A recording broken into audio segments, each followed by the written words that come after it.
All right, and we are live.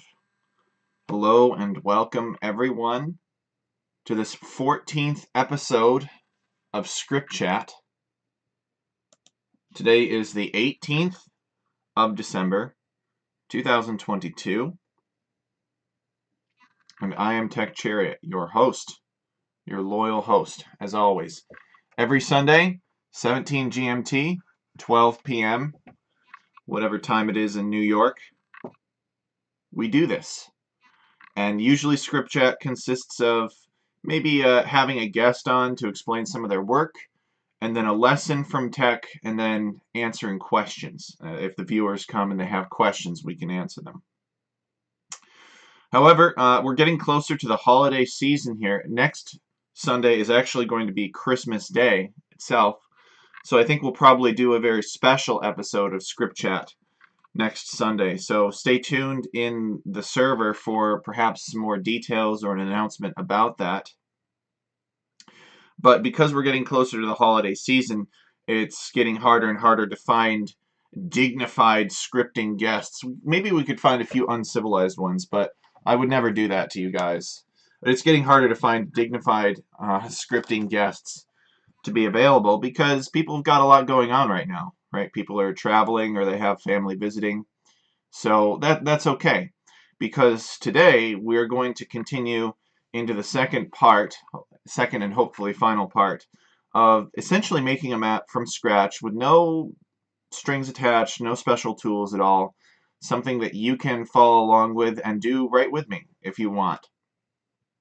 And we kind of started it 2 weeks ago when we were doing like these random choices from a previous lesson, and we integrated a lot of that code in. But at the very least, if you watch that episode from 2 weeks ago, the episode from last week, then you'll be fully caught up to where you need to be today. And even 2 weeks ago is arguable because you might already know how to do all those random placements.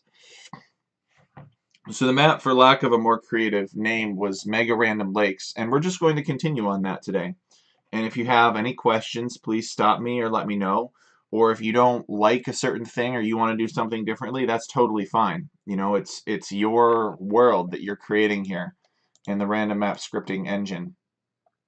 So you can do whatever you want. There's no right or wrong answer. If it's silly, people might not play it, but what matters is that you like it. So we're going to come over here to, there it is, Mega Random Lakes. And we'll hit generate here. I just remembered I need to increase the number of players to 8. But as you can see, this is where we're starting out.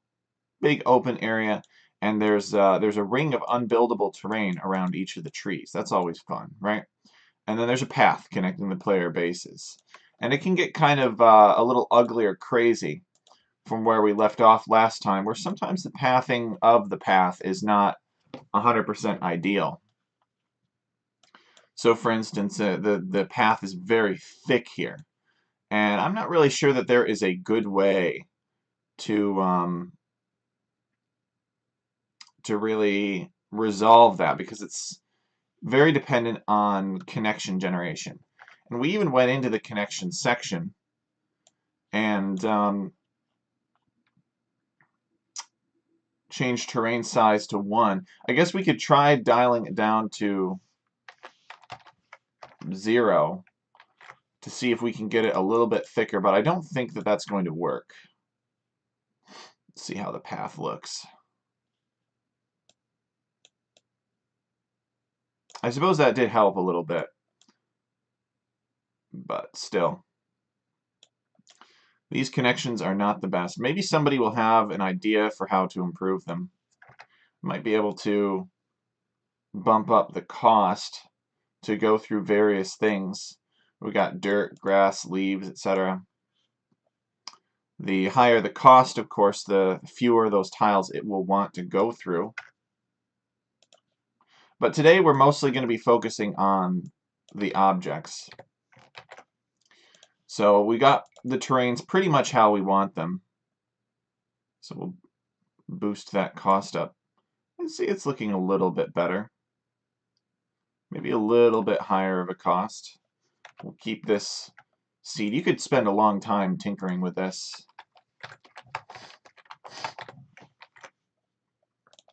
If you get too high, it does weird stuff. So we do want to be careful of that. So that didn't make much of a difference there. We'll double it.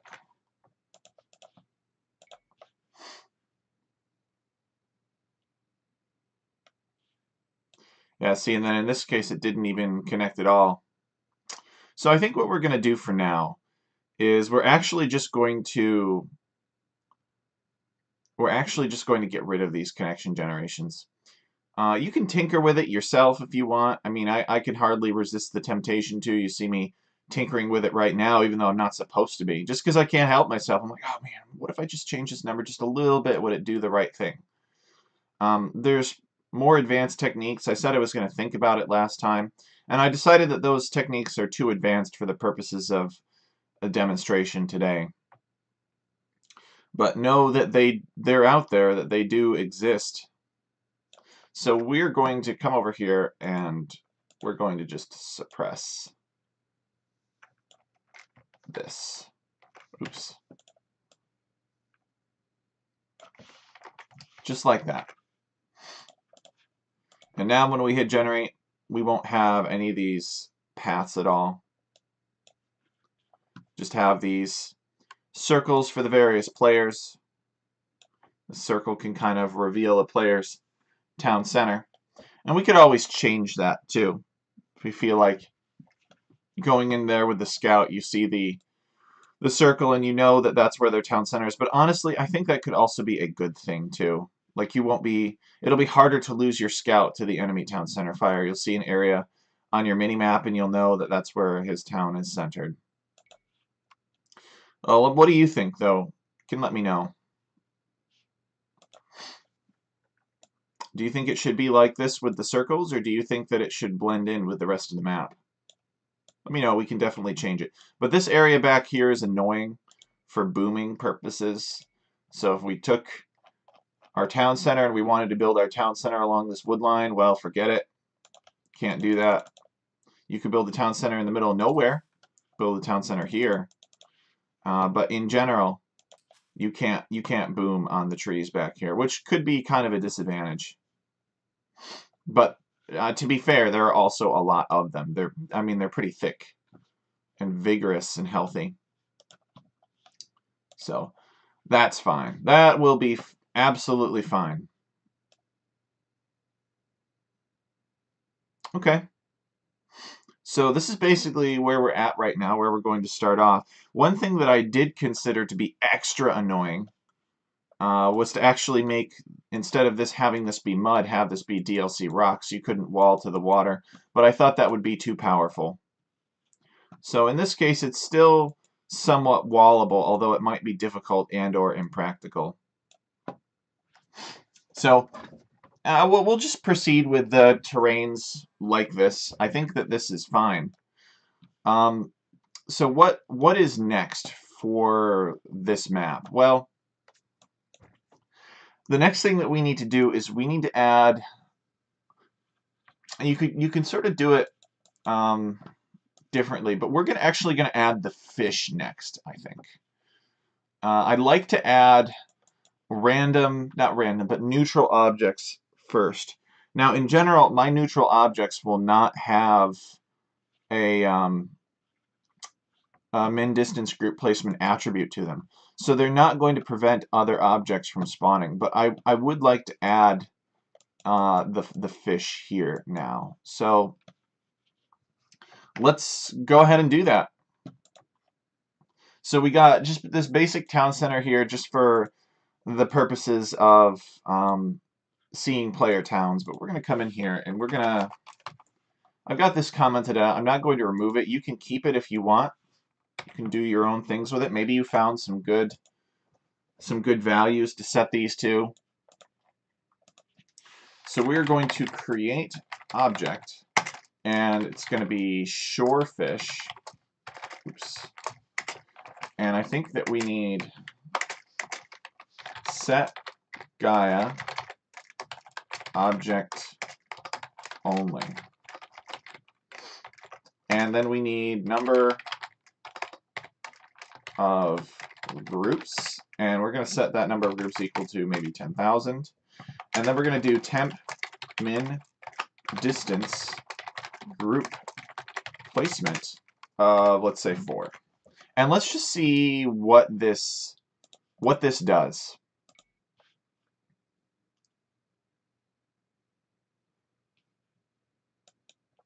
There you go. So that's all you need. You've got traditional water here. It will put down these shorefish according to just the water here, because that's where shorefish like to spawn. And, oh, we forgot the scaling. I always like to include an excess of what will actually fit so that it is more fair. So we will come over here and we will say set scale by groups. Actually, I think it's different for object generation. Let's see here.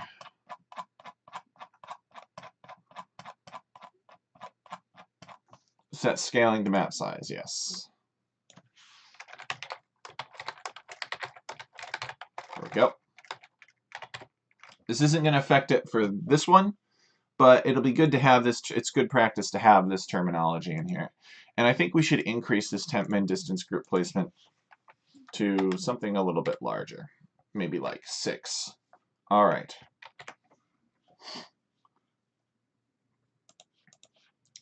So we'll hit generate again, and as long as we have lakes, we'll have fish.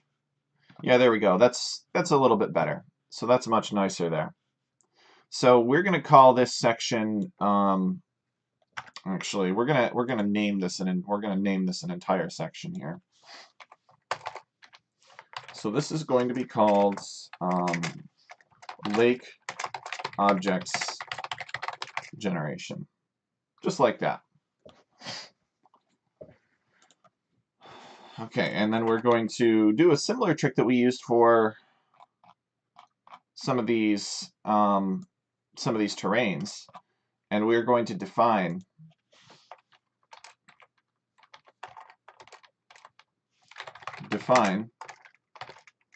lake.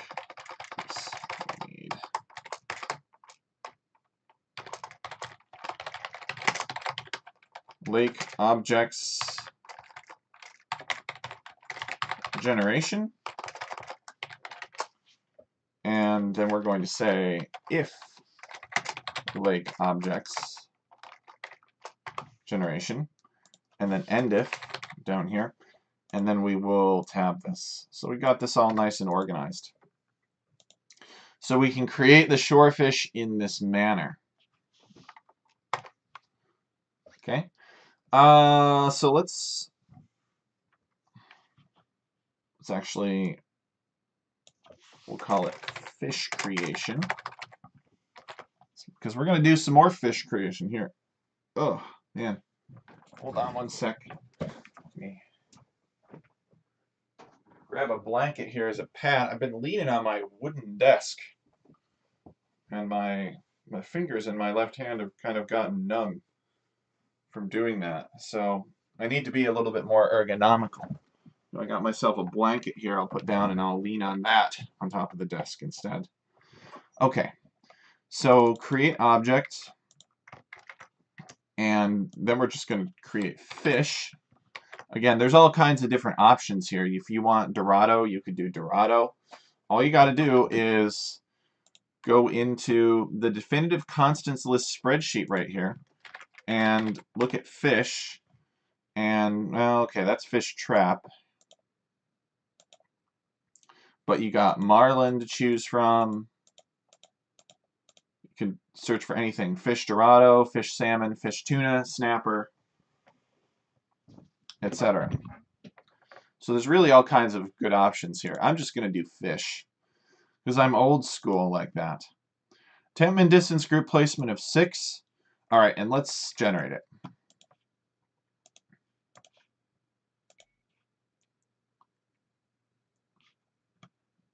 Now Ah, well, just my luck, huh? I should have stuck with the same seed. There we go. So you can see that we've got some fish occupying these lakes. And they seem a little bit far apart. Maybe there's too much of them, I'm not sure. They should not be this close to the beach, though. We don't want the fish to be so close to the beach that you could take the deep fish with villagers. That's kind of a no-no. So like this one you could take from multiple places. So we're going to see what we can do about that to get the fish deep.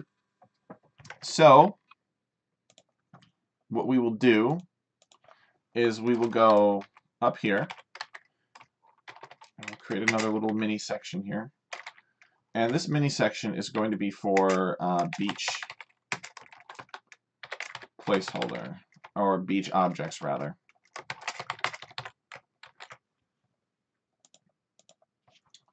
And we are going to create object, and we're going to call it tree read. And it's going to have many of the same settings as the shorefish, so we can copy a lot of this. There's a lot of copy and paste in the objects generation specifically, because you basically have to do a command for every single type of object that you could want. And that's a lot of commands, because you could have many different objects present in your script.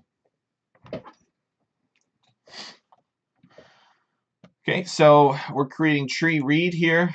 It's set guy object only. That's good. That's good.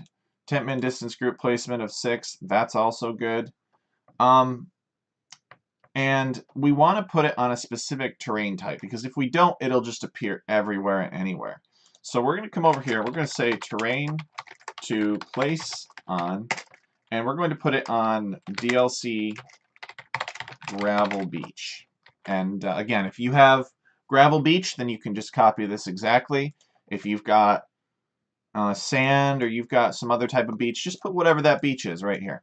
And this will put the tree read on that. Now we get an underlined error message here, and it says token tree read is never defined. So that's where we need to go, and we need to come up here and we need to say constant and then tree read to define it, and we need to give the appropriate number. So to find the appropriate number, we come up here to our definitive constants list, which is just a summary of all the, not all the, but some of the data contained in the advanced Genie editor. And we're going to search for read, and we got it right here. Tree reads is 1350. So you guys will get to see what that object looks like. 1350, and we'll put it right there. And we'll save. Okay.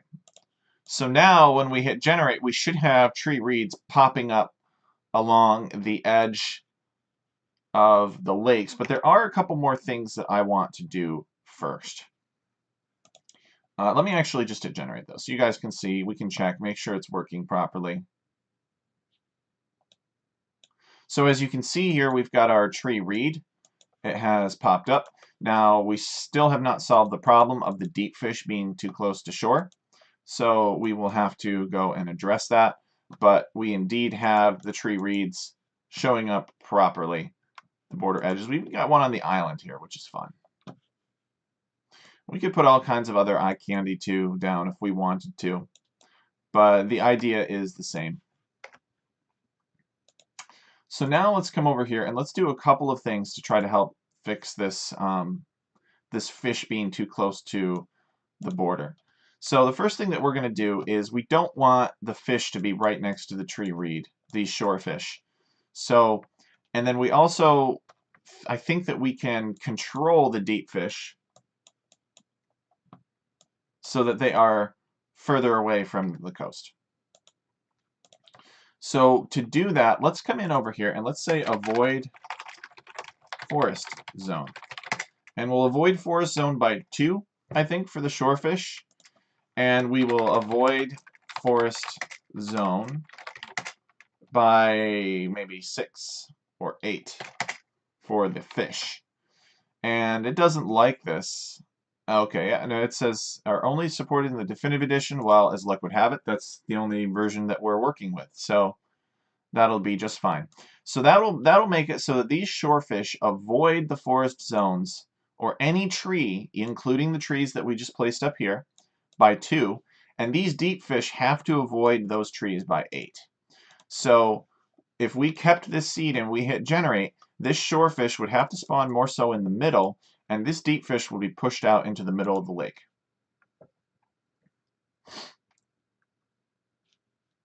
So we come back over here, and we can indeed confirm that yes, we've succeeded. We've kind of moved the shorefish sort of more so in the center, and that looks a little bit better.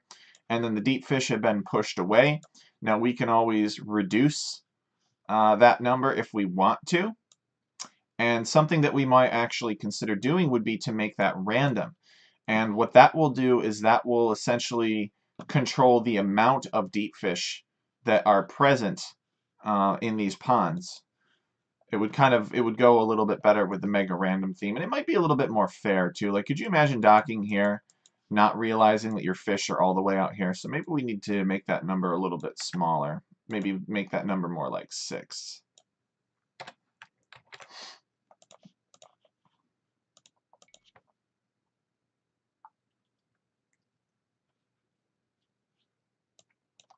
Yeah, there we go. That's better. And I think that's what we want. And 6 will be fine because these tree reeds are placed, I believe, within 6 of each other. Yes, along the shoreline. So we've got a lot of margin for error there. Even if these 2 tree reeds were placed 6 apart, this wouldn't be able to, like if we made it only avoid by 2, then there's the chance that this could actually just kind of come right here, right in between these, because it's more than 2 away from each one, because these aren't densely packed enough. But these are densely packed enough to where we've got some reasonable parameters there. So we are good to go with that. We could also put reeds along the mud if we wanted to. So for example,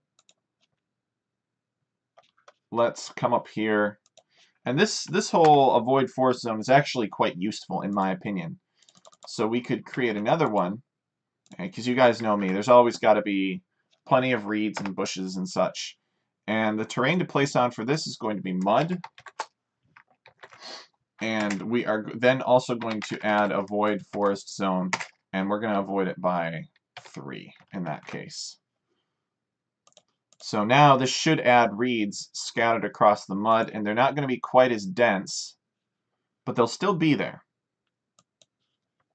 So there you go. Some more reeds up and back in here. Just some fun stuff.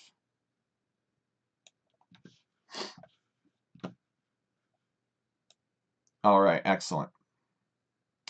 So we could even, if we wanted to, we could even add some grasses down in here. So let me show you how to do that.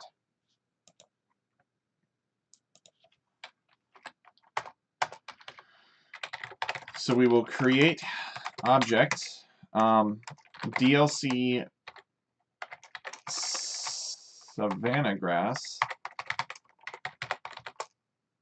Try spelling that 16 times. Okay, and we will copy a lot of this and place this down here. Do we care about the savanna grass avoiding the reeds? Well, not really, because it's a different height of object, it's a different type of object. And as long as this is spelled correctly, it should appear properly. So let's see.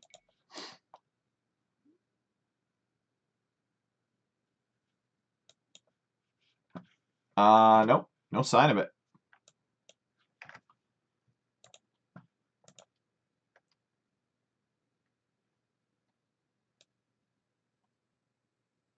It's being told to place on DLC Gravel Beach. So let's look it up and let's see. Savannah, oh, it's Savannah Patch. Okay.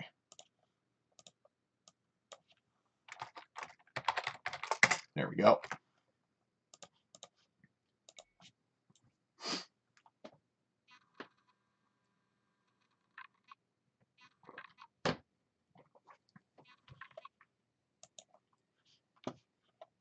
Okay, so you can see that there's a little bit of grassy stuff impinging upon the pond. I think that's fun.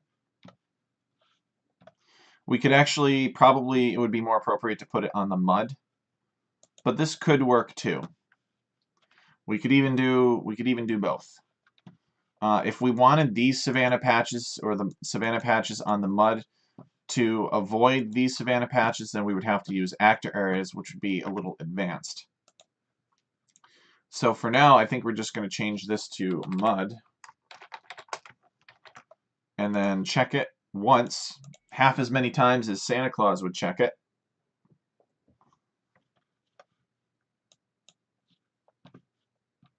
Yeah. And then we'll call that good. So you can go in and you can put as many embellishments in here as you want.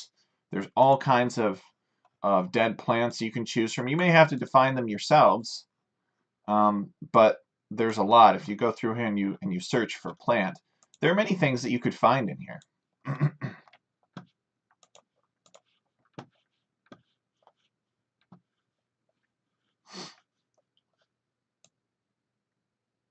Okay, so we got the fish situation figured out. There is one more thing that we could do.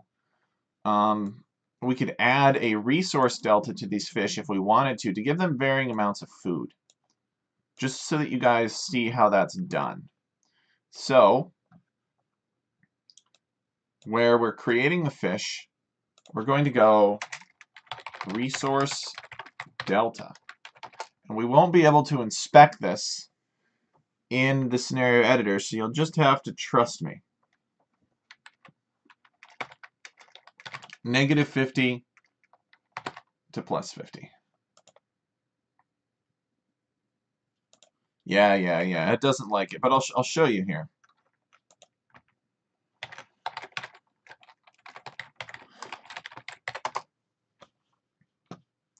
Oh, resource delta, it's got to be RND, -50 to 50.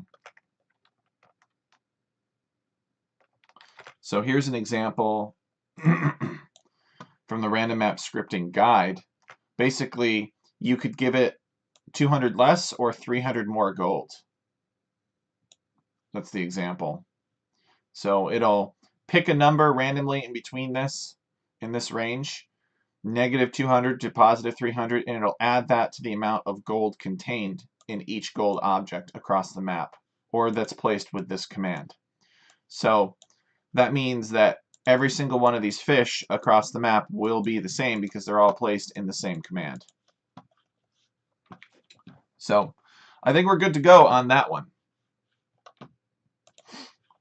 So it kind of messes with the amount of food, but not very much. We could always increase that later if we wanted to.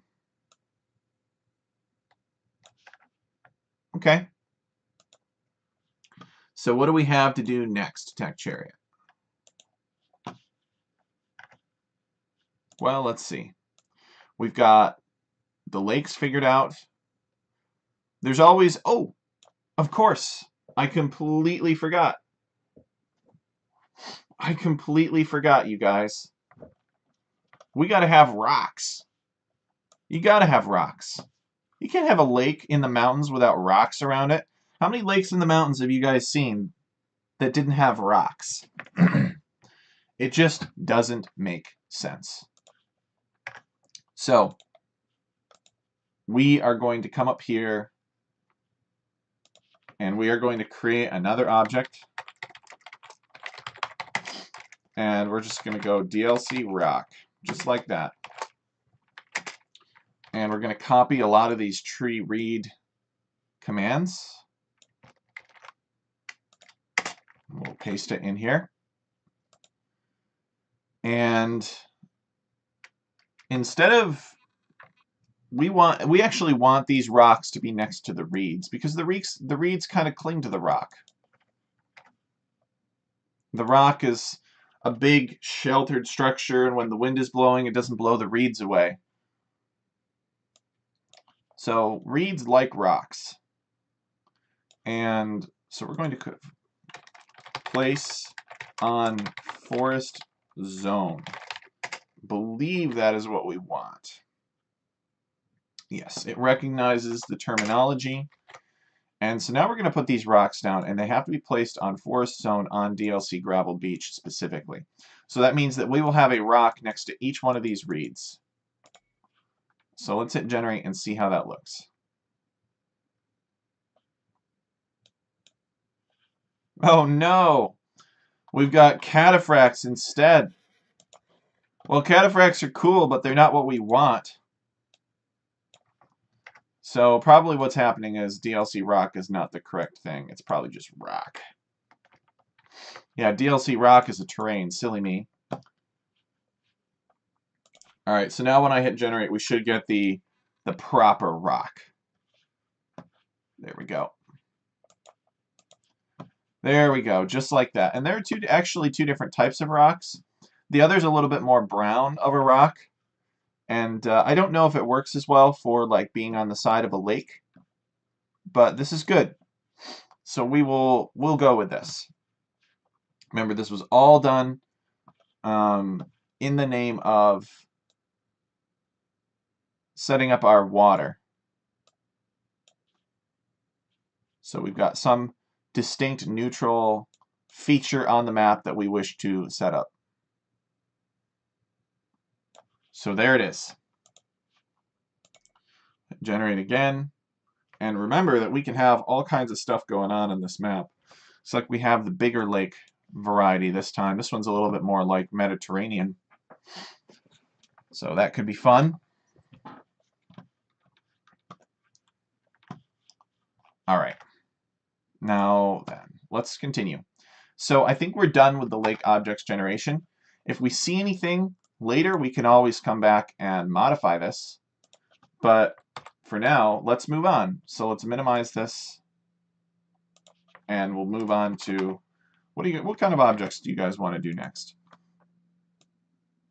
I think before we get too carried away, we should definitely do the player assigned objects next. And I think that we are going to get rid of these tan circles here. And that's pretty simple to do. Just because we want to make sure that we have the terrain fully figured out. I guess we could, if we wanted to control distances of things, we could tell them to place on specific terrain types. But this might be a little bit too big of a departure here. So let's change this terrain, because I do want people to play on my map. And let's see.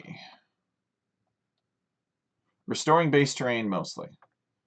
So I believe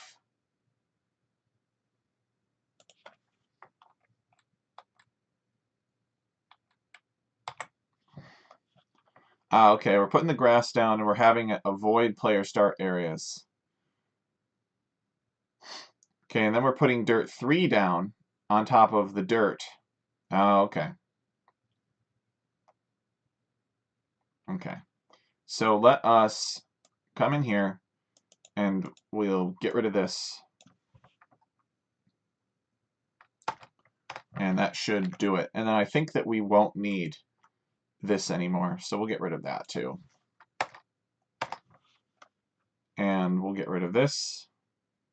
So we're just masking a little bit of dirt 3 on top of the grass. So now when we run it, we should have pretty uniform, boring, plain Jane looking grass, and indeed there it is.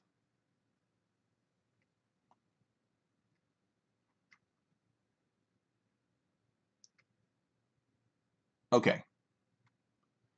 Excellent. So this is all uniform now. We'll keep this seed for the time being. So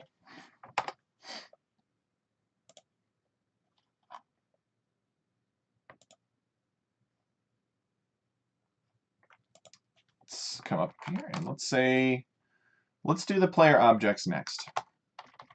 I think that is the next most important thing.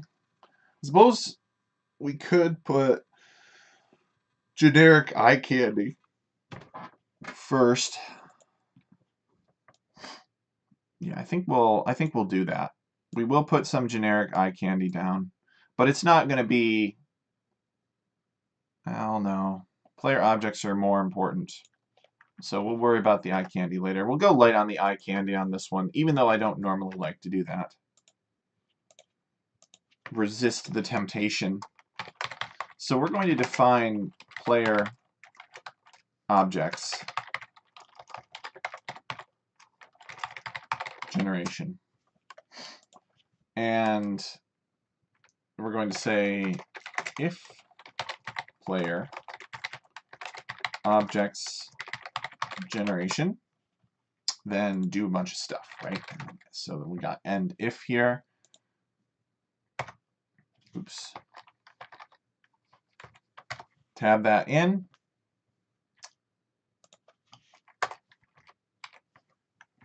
All right, save.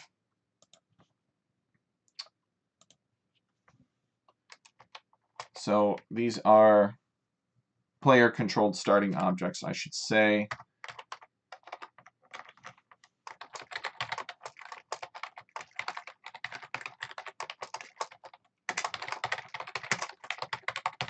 So player-controlled starting objects.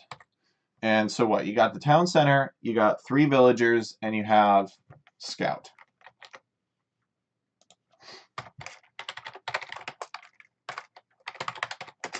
Now, villager is special because it automatically does 3 of them at the same time. So we're going to do set place for every player here.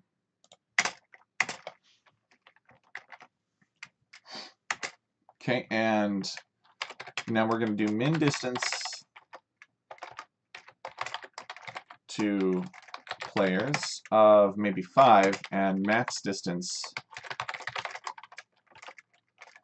to players of 6. So these min and max distance to players define the minimum and maximum distance to the center of that player-controlled land, which in our case happens to be occupied by this town center because it's on find closest. So this will go ahead and this will put 3 villagers down between 5 and 6 tiles from the town center. So let's check that. So there we go. And it gives them, this is kind of nice now, it gives them in a group of 2 and then 1. So the 2 are kind of reasonably close together, which is good. And we could actually tell them to avoid the forest if we want, so that they're easier to see. So let's give that a try. So who has difficult to see villager? So blue has a villager that's behind this tree, for instance. So let's see if we can avoid forest zone by like 4. And let's see if we can get these villagers to spawn properly. We need to be careful. We can't make that number too high, because if we do, then the villagers could fail to spawn entirely if they don't have a legal location. So blue's villagers were put over here instead. Otherwise it looks reasonable. Green, they were put over here. I'm not sure why they can't put them into 2 different groups. Like, this would have made a lot more sense. But, whatever.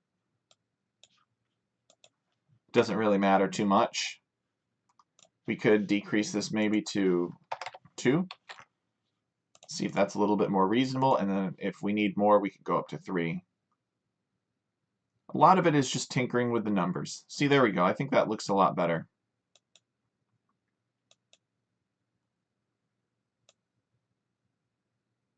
Yep. So that looks good, in my opinion. If you have the giant trees mod, like the crazy emu warrior, you might not be able to see your villagers properly, but most people should be able to see them, especially if cubes mod or a small trees mod is enabled. And now let's give each player a scout.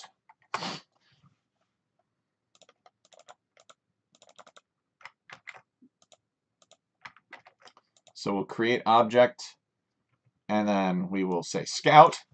Now, you might say, but Tech Chariot, does this do the scout cavalry or the eagle warrior? To which I would respond that it does both. The game will automatically update it to the eagle warrior or the Camel Scout if it's Gurjara's.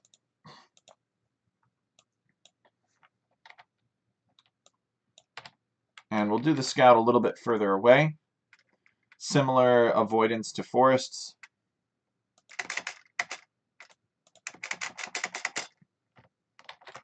And let's see what we get. We can always push the Scout away a little bit further. Remember, the Scout is trying to get far away from the town center. He's got to run around and tell the villagers what's going on, where the enemy is, and what the enemy has. So in this case, the Scout is kind of close to the villager.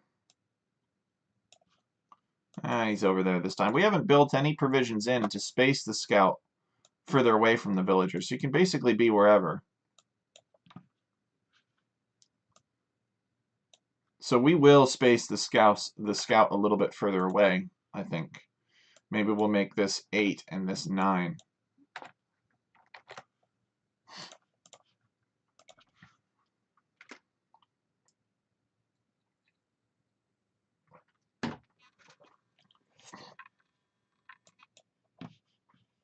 Yeah, there we go.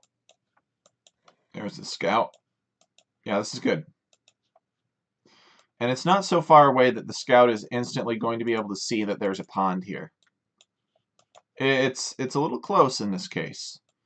But you don't start with vision over that, which is good, because that would be an advantage, right? If Gray knew that the pond were right here, he'd probably just walk right back and build the dock immediately, possibly. Especially if he were Lithuanians. There's another pond here. So remember, you don't know what the pond situation is going to be. There could be no ponds, or there could be infinitely many ponds. Who knows? But we got the player-controlled starting objects mostly down, except we're going to do one more thing. And that is, we're going to say, if it's regicide, then we need to create a king. So if regicide, we're going to create object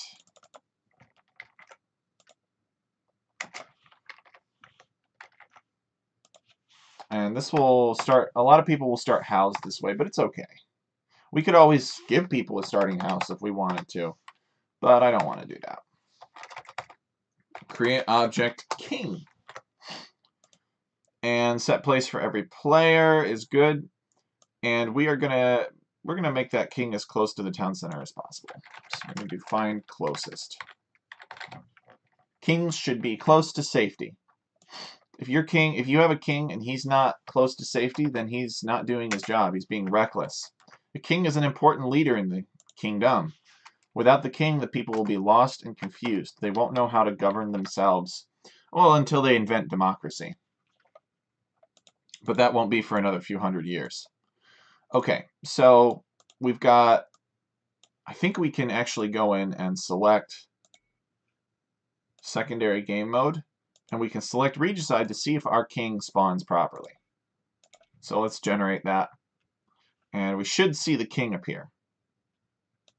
Yep, there he is. So we selected regicide as a secondary game mode, and then the king shows up. So this is approximately where the king will be, and that's fine. He's honestly fine. And we're actually going to leave that up because who cares, right? He's not in the way of anything. So we should consider beginning to spawn additional stuff now. So we're going to go and we're going to generate player assigned resources. So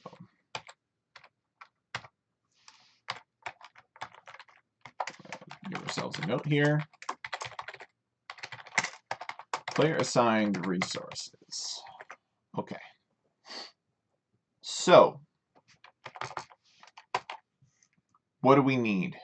Well, first things first, we need to create object. And we want DLC African bush, I think. If this isn't right, we'll go in and check it. Remember, there's like thousands of them, so you can never remember all of them. And we're going to set place for every player. And we want these bushes. What distance do we want these bushes in? Well, I think that the villagers are actually in a pretty reasonable distance. Maybe we'll make the bushes a little bit closer. So we'll come over here and we'll copy this min distance and max distance to players. And we'll paste it here. Oh, there is one more thing we need to add, and that's set Gaia object only. There we go. And this will make sure that it spawns properly. You just need that for all neutral Gaia resources. Min distance to players we're going to set up, we're going to make that, let's say, 3. And max distance to players we're going to make 7, I think.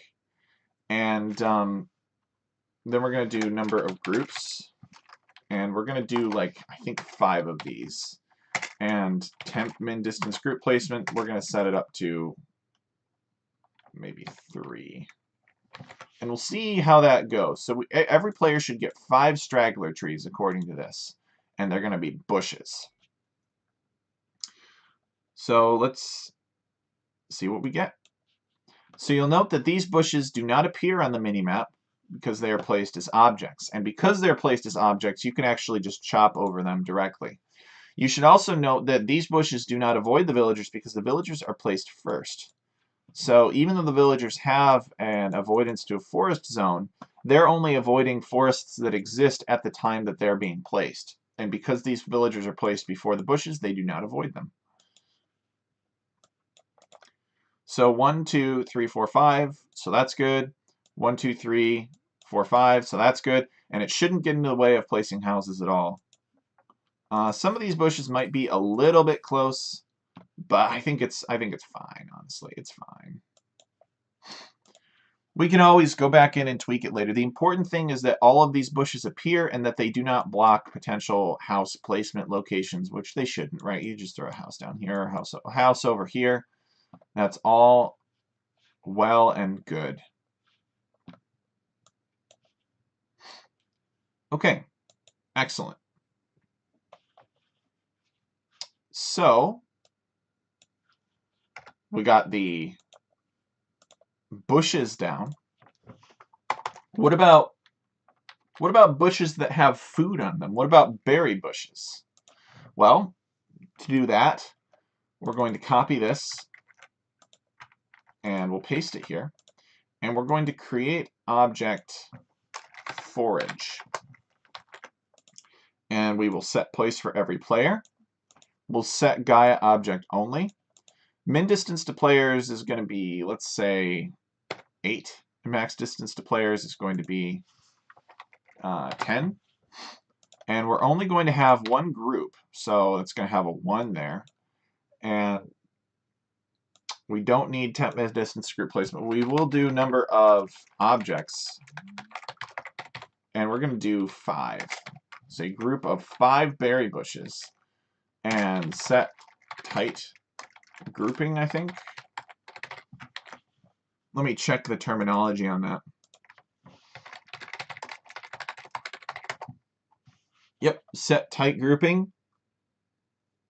And group placement radius.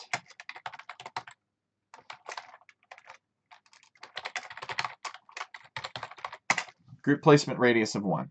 So this is going to try to group the berry bushes in together as tightly as possible. And it's going to try to give them a radius of 1. Meaning that if you looked out from the center of the group in each direction, you would see a berry bush.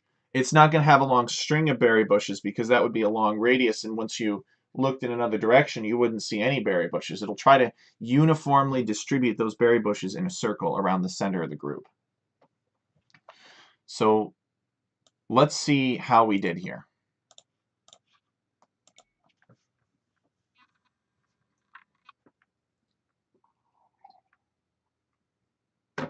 Well, I see some berry bushes on the minimap.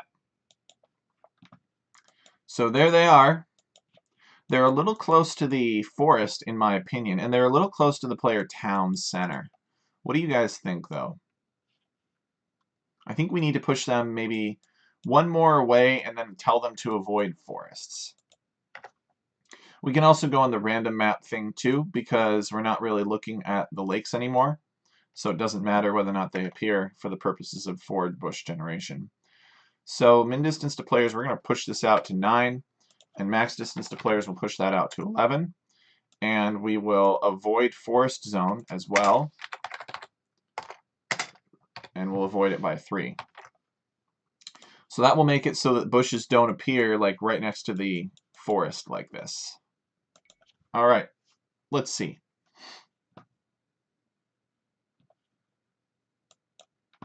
So this group of bushes is good. Yeah, this group of bushes is also good. Yep, that's basically exactly what we want here. Okay. So that looks pretty reasonable. Yeah, these forage bushes are nice. So it's pretty easy to wall your own base, but the rest of the resources are kind of far away, and I think that's where the aggression of this map is going to come in.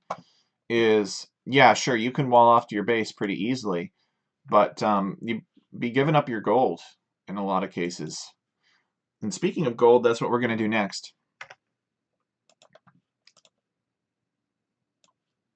So these are player assigned resources, and our next resource is, oh, there is one more thing that we need to do, but I'll add it later, because you guys will see. So let's do gold. And the gold will be, I think, at a similar radius. A lot of this stuff is actually going to be very similar here for this gold. We'll just add it in. We'll copy a lot of the features here, and let's see what happens.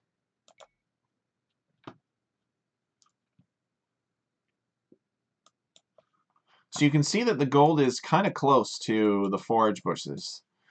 We need 7 tiles too, so we'll have to go in and fix that. But maybe we don't want this gold to be so close to the forage bushes, you know? Maybe we want the gold to be over here.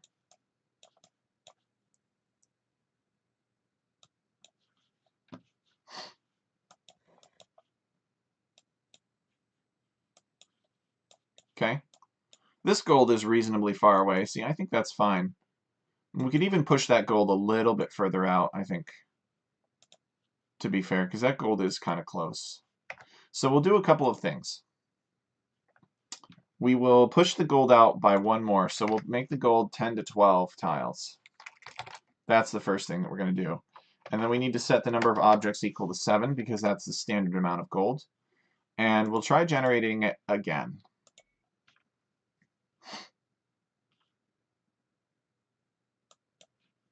As you can see, though, the gold is just kind of touching the berries, and that's not really what we want now. In this case, it's all right. Oh, the other thing that we could do with these resources is we could set circular placement. So that will make it so the resources place in a better circle. That's one of the new commands, actually. I forgot about that. But it is a good one, and it's an important one. So if we go over to the guide, and it only works for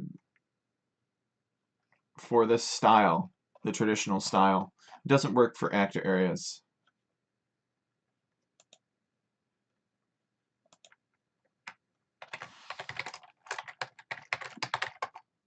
Yeah, set circular placement. So in Zetnus's guide, it's right here.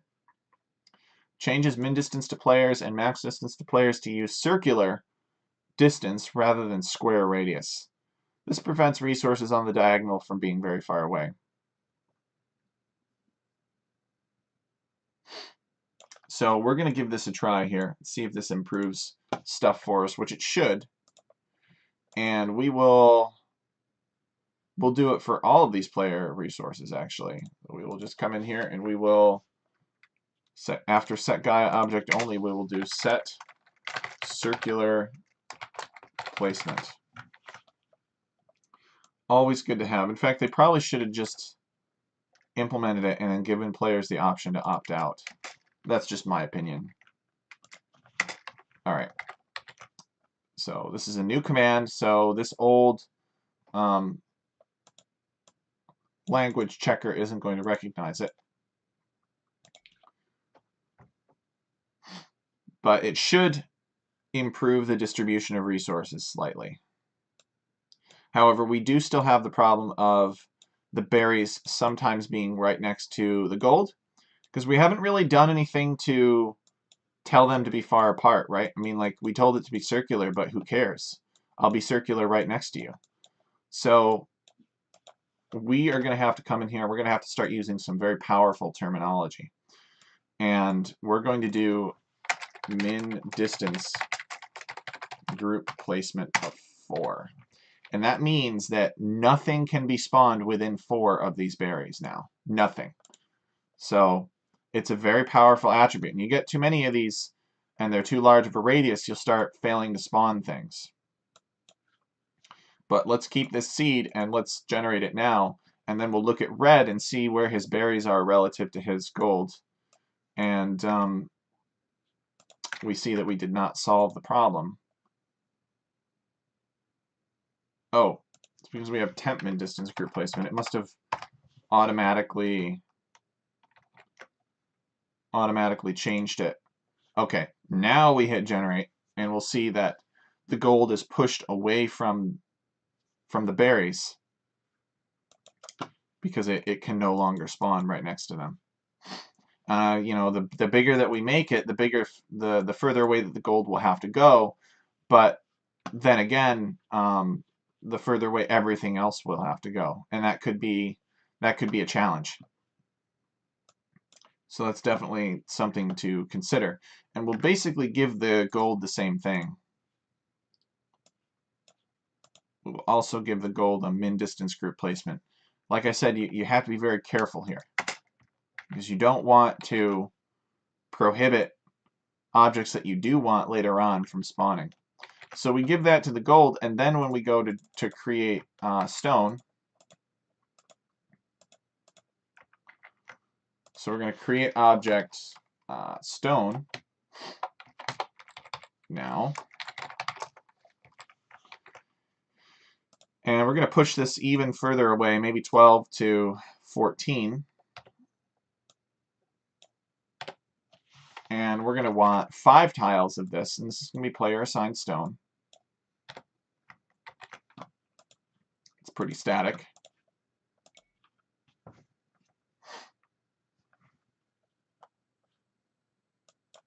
So we'll see that the player assigned stone is here.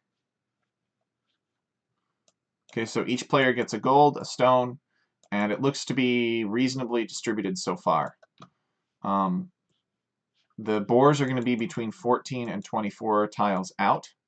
So that's the next thing that we want to do. So this player's resources are kind of all on the same side here, but they are somewhat close to the town center.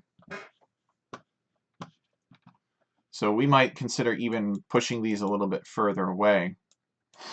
Now, if you're confused about where to go, or you're not familiar with what to make these numbers, you can actually go into the guide, and there is, if you search, you hit Control F, or maybe like standard resources, there should be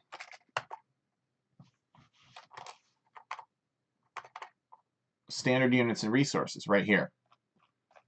So this is a really useful guide here. We got the gold 10 tiles away. Forage bushes are a little bit close, but that's fine. The stone are at least 12 tiles away. So far we've actually recreated it pretty well. And this is kind of what I'm going on based off of my memory. Okay, so let's do the boar next. Oh, actually,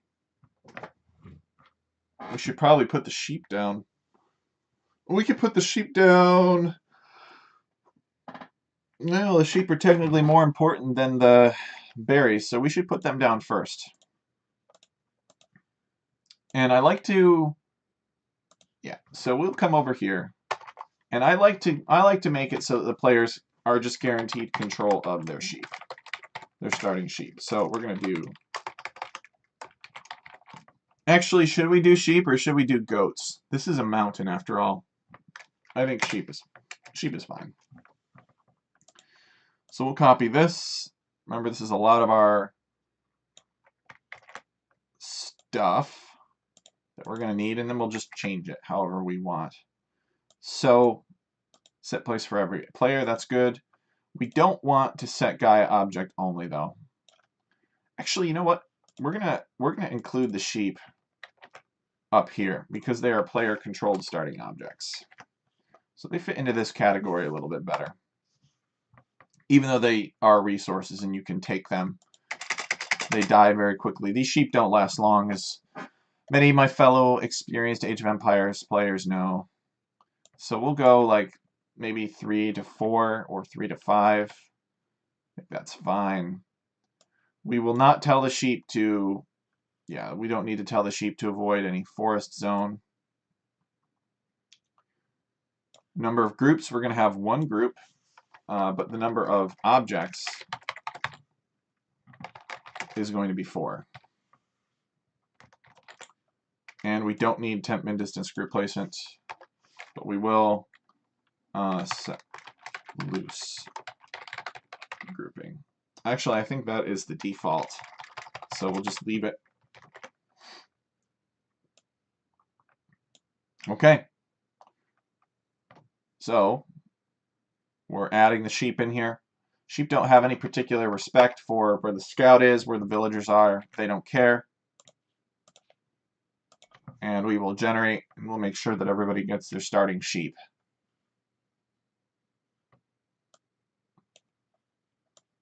Here we go.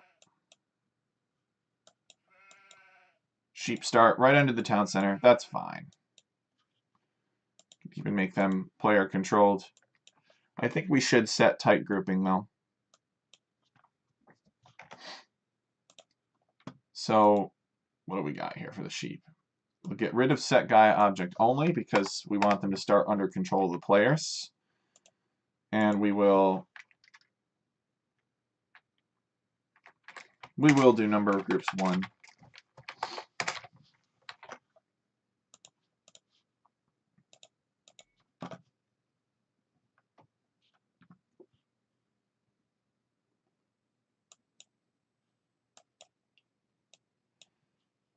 There we go. I mean, we're kind of at the point where we might as well just do find closest with the sheep. So we need to either move them further away. I think we will move the sheep a little bit further away, so they're not in the way when you go to select your villagers. So we'll increase this maybe 5 to 6 so that they are similar to the villagers. Set loose grouping.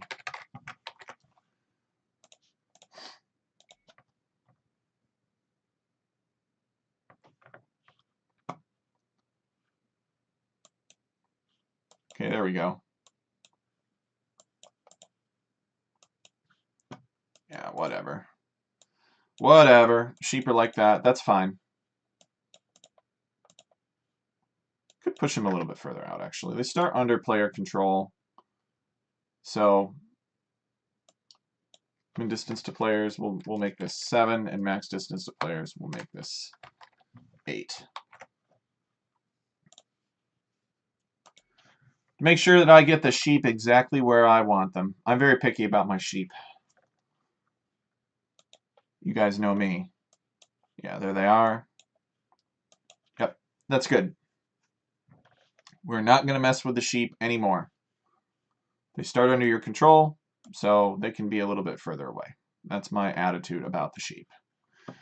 This gold is kind of close to this stone, though. You could almost put down a double mining camp here. In fact, you could. So let's keep this seed, and we'll see what we can do about fixing that. So we want to increase min distance group placement on this gold.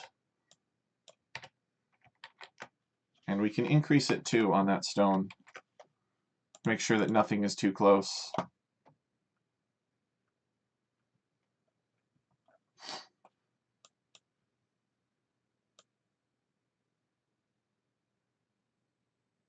All right.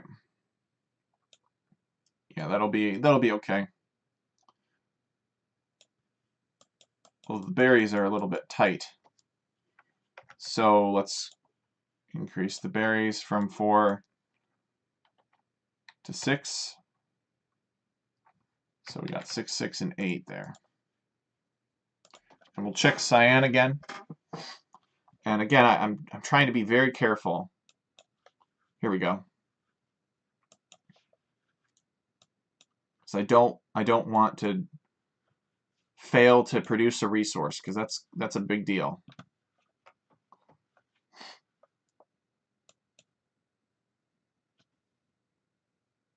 The resources are all pretty close by and easy to access. So we could push them a little bit further away from the town center.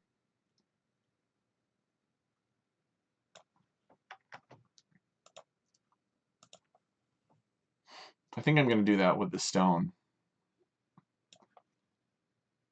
So the stone is 12 to 14. I'm going to make that 14 to 16. Okay, next we're going to create object boar. Boars are what we need next. Set place for every player. All this looks good. The boars are going to be between 14 and 20 away. And we only want one object, so we'll get rid of this. But we'll have number of groups here, 2. And temp-min distance group placement of, let's say, 12 between them. So the boars have to be 12 tiles apart. They don't need set tight grouping, nor do they need group placement radius. We will have them avoid forest zone. And the boars themselves, we will have a min distance group placement of 6 for these boars. Actually, we could make it 8, or we could even make it 10, because the radius for these boars will be larger. So there's more space out there where the boars will be located, so we can make things avoid them by more. And again, you guys stop me. If you see anything, like you see a player's missing their resources, please let me know. And we'll go in and we'll tweak it, because it's easier to fix now. Okay, so a couple boars.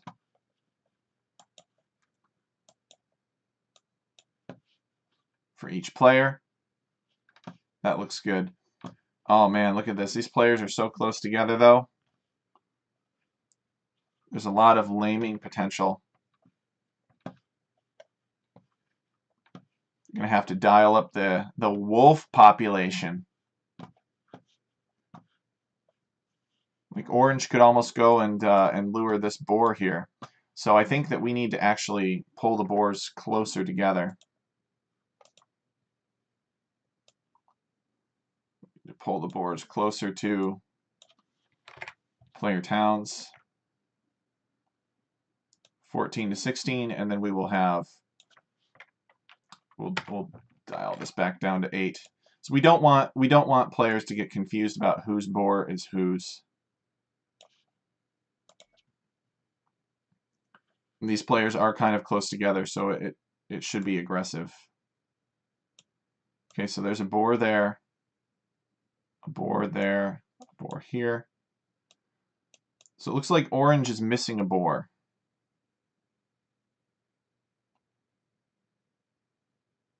Cyan's got both of his boars. Red might be missing a boar too. 2 boars. 2 boars. So some players are missing boars, not that many. So we will have to come up and make this 18. We'll keep this seed and we'll hit generate again.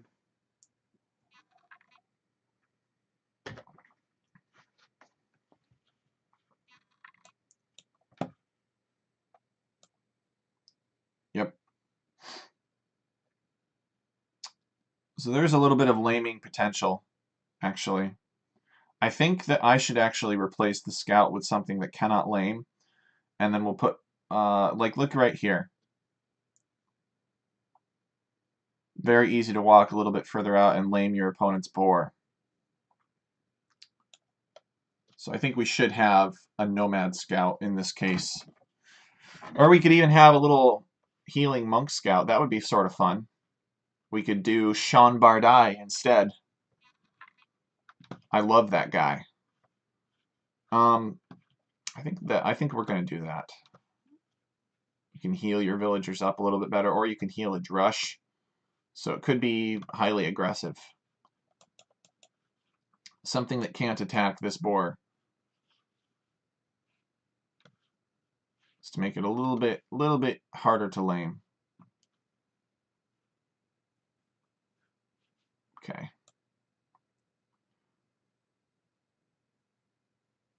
But overall spacing is reasonable. This is where we want to be with the boars. And we'll put a few more sheep out. There's already a lot of food on this map, though, in general, right? You got several lakes, so you should fish. So we're going to come up here, and where we see Scout, we're going to do Sean Bardai instead. And he is number 1295, if I remember correctly. So we'll come over here, and we will Sean Bardai, and he's 1295. Okay, so he's just a hero monk that can heal but not convert, or pick up relics. And we might have to adjust some of his statistics, which we can certainly do, because he's got a very large line of sight. So maybe we come up here,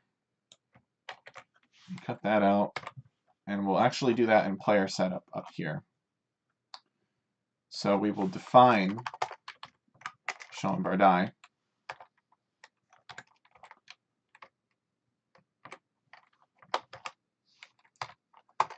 And then we will go effect amount, Sean Bardai.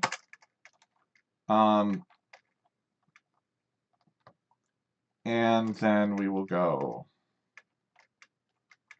hold on, and make sure I remember how to do this properly here. Yeah, first we want set attribute, Sean Bardai, ATTR, line of sight, I believe. And we're going to set that line of sight equal to 2, so he doesn't have a massive line of sight. So let's check.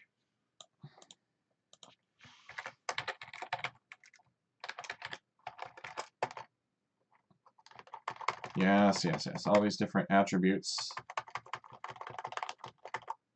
ATTR line. Yep, there we go. Attribute line of sight. So all that we're doing here is we're changing this hero monk to have a line of sight of 2, because his line of sight is normally like some ridiculously huge number. It's like 8 or something. So that'll be more reasonable. So we'll define it up here in the player setup. And now, when we hit generate, we should have Sean Bardai up here. Okay. So let's check. So the scout can attack things. Sean Bardai cannot.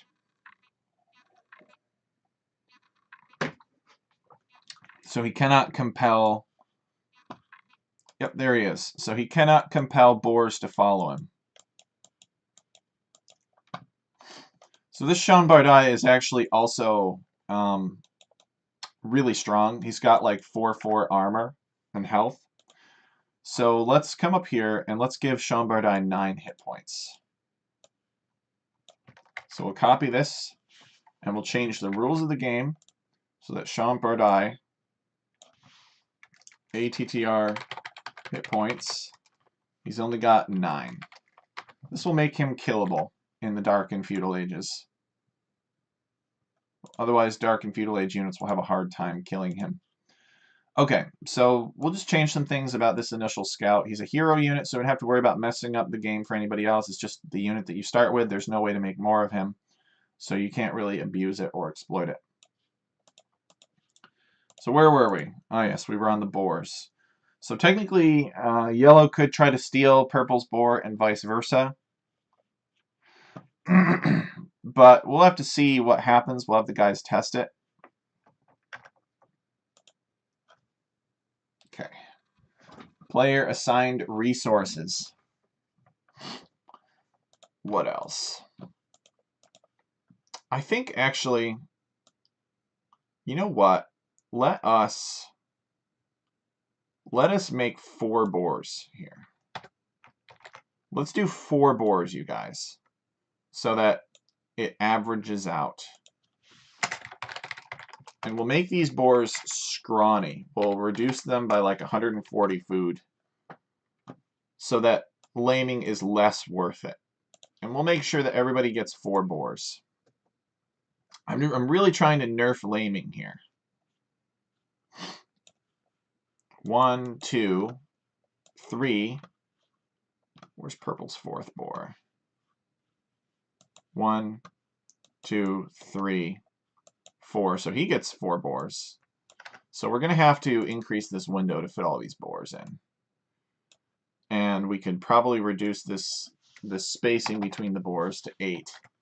But we'll have to, actually, we'll leave it at 12, but we'll increase the size of the window here to 24. So it'll be kind of crazy.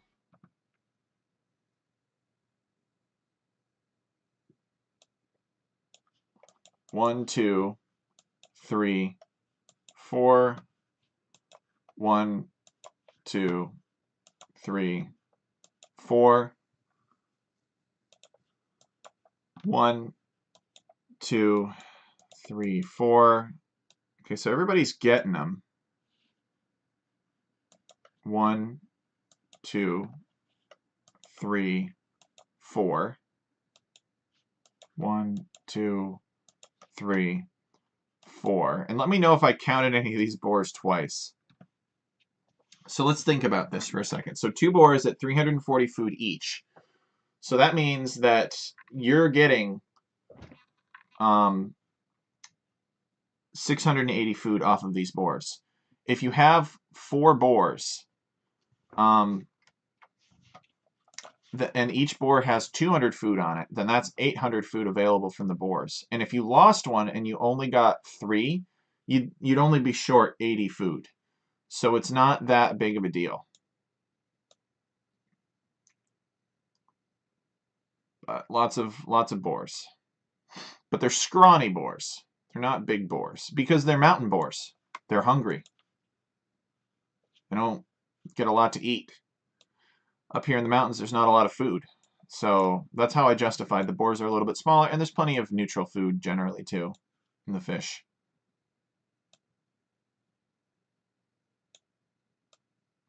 Let's see, 1, 2,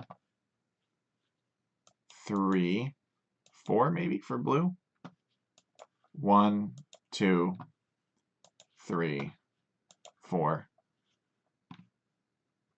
Yeah, it's going to be a madhouse, but it'll make it fun. It'll give players something to do in the beginning. If I want people to play this for Diplo community games, it'll give them something to fight over. Instead of just sitting back, booming up, collecting tens of thousands of resources for the first 3 hours of the game. So we're going to leave that. You can do whatever you want with the boars. Maybe you think it's simpler to just have 2 boars and pull them in closer to the town center. That's fine. Whatever you think is right. But I'm going to have these boars here. And I think we'll decrease the min distance group placement of the boars to 6. And we'll move on to the deer.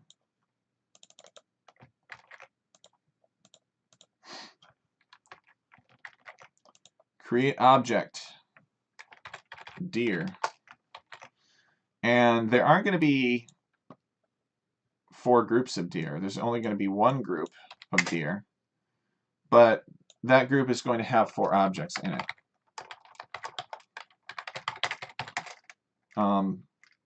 Is actually the number of objects is going to be random between 3 and 4. And we're going to set loose grouping. And we don't need temp min distance group placement because there's only 1 group. And we're going to have the deer avoid forest by 3 tiles as well. And the deer are going to be 14 to 24 tiles. Yeah. No resource delta required. These deer will have the normal amount of meat and min distance group placement of 6. So let's give that a try and let's see what we get for deer.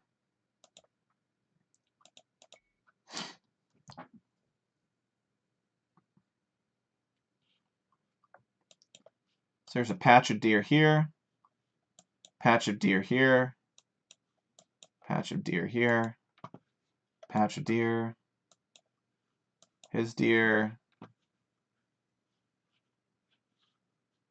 his deer, okay.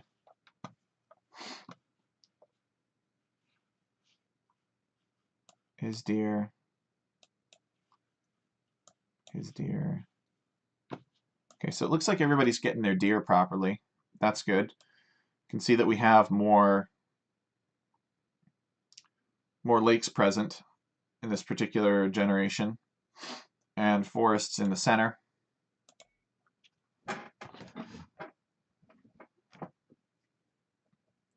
Hey, Bird Fan is here. Bird Fan says the reindeer mod. If there were such a thing, I would love to have it for Christmas. I was thinking, you know, Age of Mythology has the reindeer, so it's not that far away. Seems like somebody should be able to find the graphics file for it. Okay, 3 deer for this player. Again, who knows? The players are pretty close together, so they're going to be fighting over deer and boar a lot, but that's what makes it fun. I think there's plenty of food on this map. We could actually buff these sheep up. We could actually make these sheep really fat. They just added a reindeer to AoE 2 for a Christmas event. Aw, that's so nice. So do these reindeer replace traditional deer? You get a red nose. Oh, nice. Do these reindeer replace the traditional deer, Bird Fan, or are they their own object? Because it would definitely be a lot of fun to have reindeer. I was thinking about Christmas, for next week's Christmas special, to do like a 5 or 6 hour scripting stream, and we will make the North Pole. The North Pole. Obviously, the real North Pole is a sheet of ice, and there's nothing there, and you can't live there, right? But maybe somewhere up close to the Arctic Circle, we could have a snowy forest with some mountains and some reindeer, and they could be fighting over Santa's workshop in the middle. I think that would be a lot of fun. So it's something that we could make for ScriptChat, for a ScriptChat special next week. That's sort of what I'm thinking.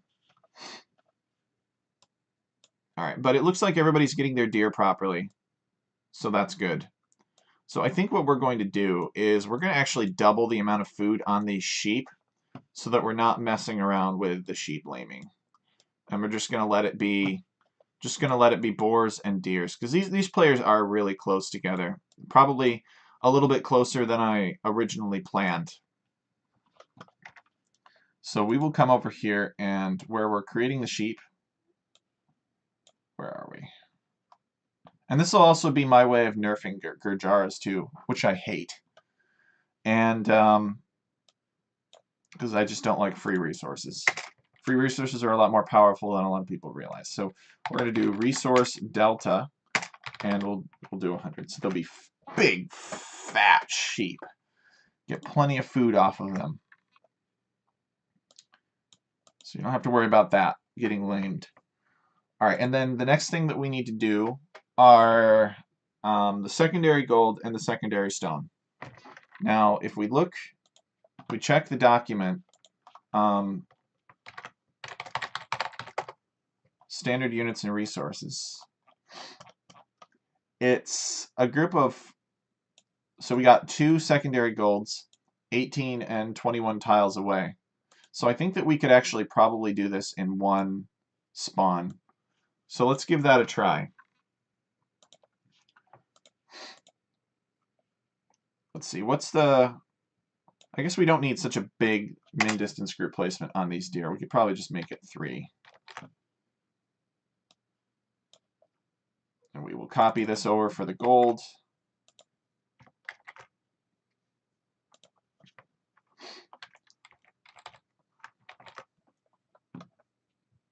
Okay.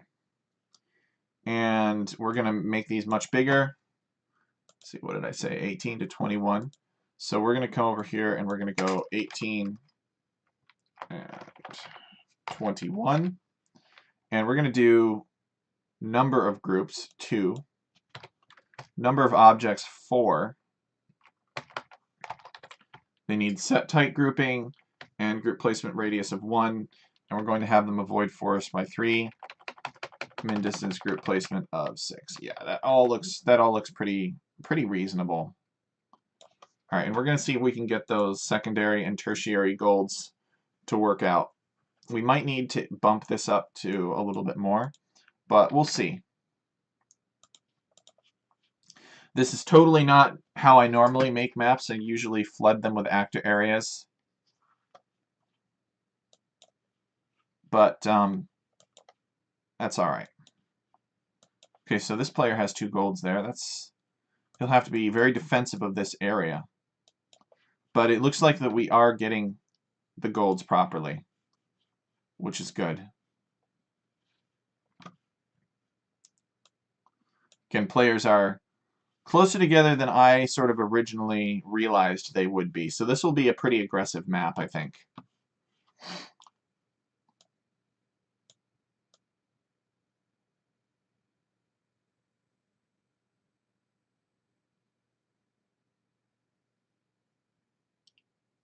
Okay, this player has his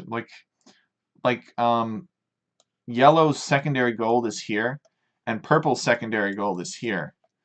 So they're practically right on top of each other. But thankfully, yellow has another one back here.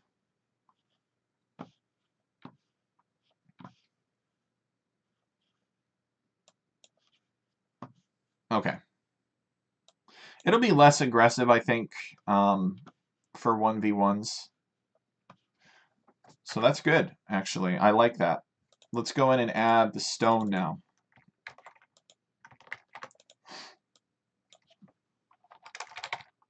Stone. Okay, now the stone, there's only one group of them, and it's 16 tiles away. So it's actually a little bit closer. So we'll make it 16 to 18 tiles away, and number of groups will be equal to 1. And its number of objects 4, I think. Yeah, we'll do 4. And otherwise, I think this is good to go. So let's have a look and see how it shakes out. So we got a good spawn here with the lake in the center. So the 2 stones, 1, 2, 3 golds. Oh man, brutal. This his other gold is over here. Ouch. Yeah, this is going to be very, very, very aggressive, which is a good thing.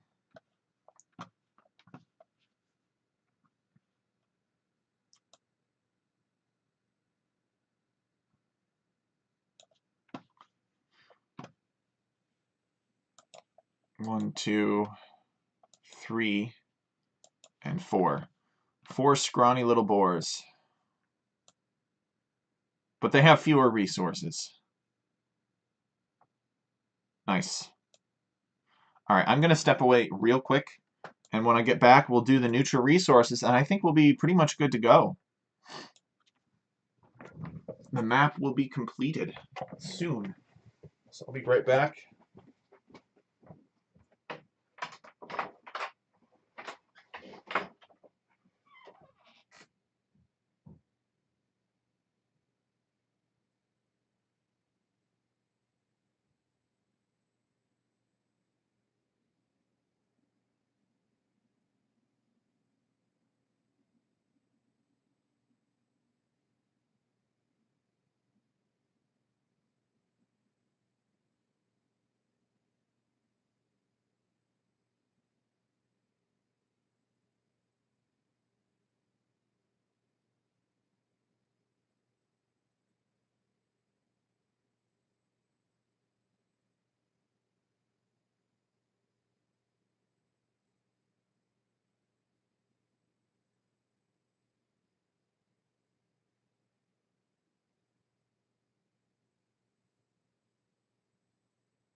Okay, I am back. Thank you for sticking with me. So we have to add the neutral resources now that aren't the fish. So the terrestrial neutral resources. Because fish are not terrestrial, fish are aquatic, which is the antonym of terrestrial. Okay. So we're satisfied for now with the player object spawn. We'll have to test it. Maybe somebody will be like, oh, my such and such isn't here, or I couldn't find this, or this is too far away, or blah, blah, blah. But we won't know until we test it and figure that out. So first things first, we're going to decorate these outcroppings with some DLC, some good old DLC rocks. Or not DLC rocks, but just rocks. So these outcroppings, you can kind of see them here. They're the lighter lines on the minimap. We're going to put down some grasses and shrubs too. So the first things first, we're going to pretty this up a bit, and then we're going to actually put the resources down. So we can't pretty it up very much because we don't have access to a lot of these actor areas, but we could still do a little bit. So we'll put some bushes out here. I think that's kind of the big thing. So we'll come and we'll get rid of that. And I think that, oops. Okay.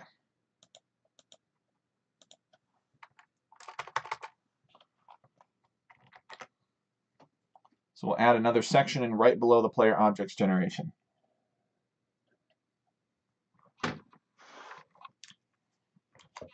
So we will define neutral terrestrial objects.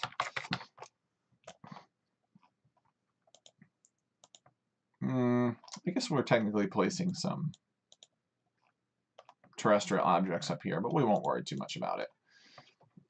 So we're going to say if neutral terrestrial objects, and if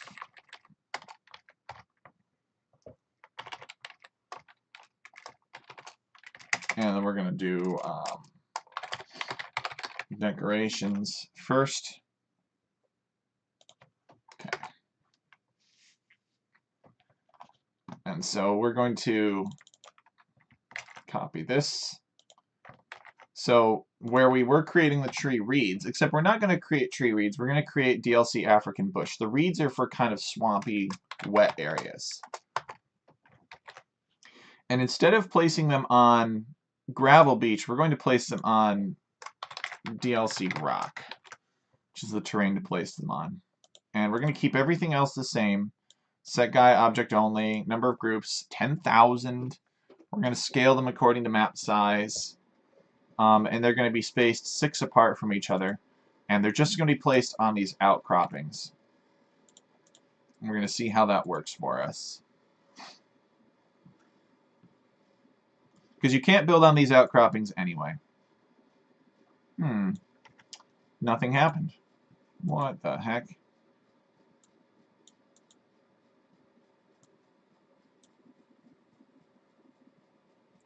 DLC rock is never defined. What?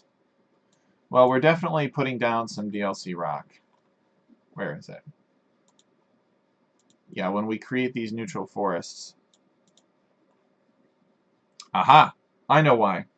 Because you can't place DLC African bush on rock. So instead, what we're going to have to do is we're going to have to place an invisible placeholder object and then put the African bush on top of that. So we're going to do second object DLC African bush, and our object that we're creating is going to be on grid.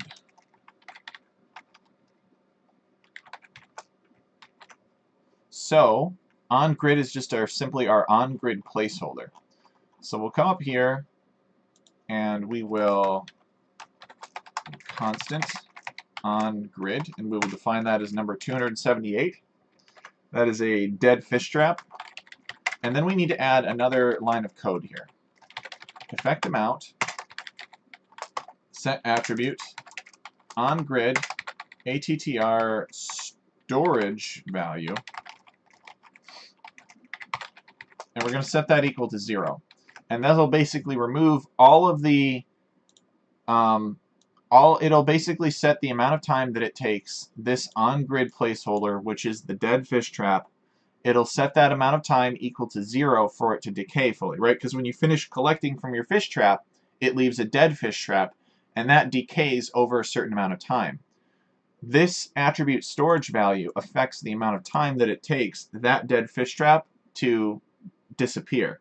So if we set that to 0, that means that it will disappear in 0 time or instantly. So this will allow us to get rid of that visual effect. So let's come back down here, and replacing as a second object on top of this invisible placeholder, this on-grid placeholder, we're placing the DLC African bush. So now when we hit generate, we should get the bushes on the outcropping rocks now. Yes. There we go. So just like that. Now if we went over here to units and we selected Gaia, I believe other maybe. Sometimes it shows it, sometimes it doesn't. Whether or not we could see the on-grid placeholder.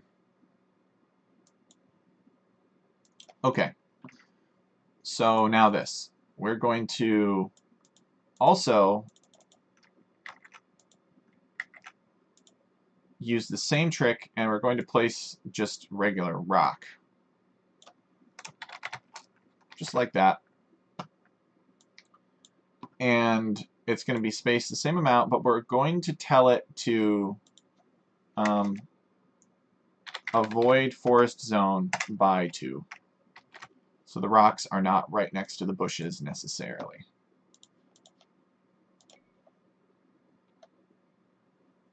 Let's see how that looks. Okay, they're kind of close together.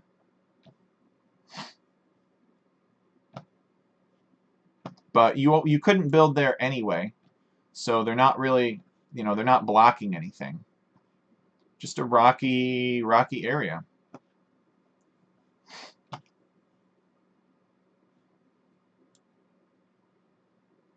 So I think I will increase that avoidance a bit, and I will invoke rock 2. So we'll copy this line, we'll paste it, and we'll have the same avoid forest zone by 2. We'll keep the same min distance group placement of 6, but instead of placing rock, we're going to place rock 2. And rock 2 is, I believe, 923. So we'll do constant rock 2 923 here. And we'll see if that gives us the rock that we want. Nope. Yay. It's something different. What is that? Ready. Looks like a queen. Oh, that's not what we want. That's not what we want at all. So just a bunch of so-called neutral queens standing out here next to the rocks. So we'll come back to our trusty spreadsheet, and we will search for rock. And we got rock church, dome of the rock, sea rocks, which we don't need. We could add them in later, though. You could add any of this, really, and it would be fine. Rock 1, another rock, rock gold. Here we go. A brown heap of rocks. Rock 2. So we want 918. 923 is just the queen. We want 918. Well, some memory I have. Alright. So we'll change this to 918. I think there's also Maybe it's 1323 I'm thinking of. There's a better object to use than rock 2. But you can see it's a different style of rocks. It's more like a brown pile of rocks, whereas these ones are bigger boulders. So either way, it works fine, in my opinion. You couldn't build in this area already, so it's not blocking anything, except the pathing of units, I suppose, which could affect where you place your lumber camp, but there aren't enough of them, I don't think. And actually, if you're careful or smart, you might actually be able to wall to the edge of this rock, I suppose. You could take advantage of the fact that this rock is covering the unbuildable area, and you could like wall to this, and then wall to that, and then wall to that, but that would be very unwieldy. So I guess for the dedicated wallers out there, it is possible, but you'd probably just wall across this gap, right? If you really wanted to, if you were able to. Although you're pretty close to your opponent, so he might make it hard for you if he wanted to come and kill you. So we're going to leave that for now. I think this is fine. I do think there's a better number, though. Yeah, it's 1323 that we want.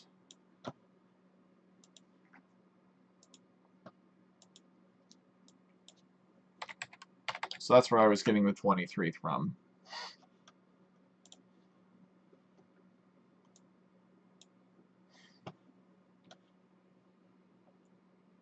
Okay.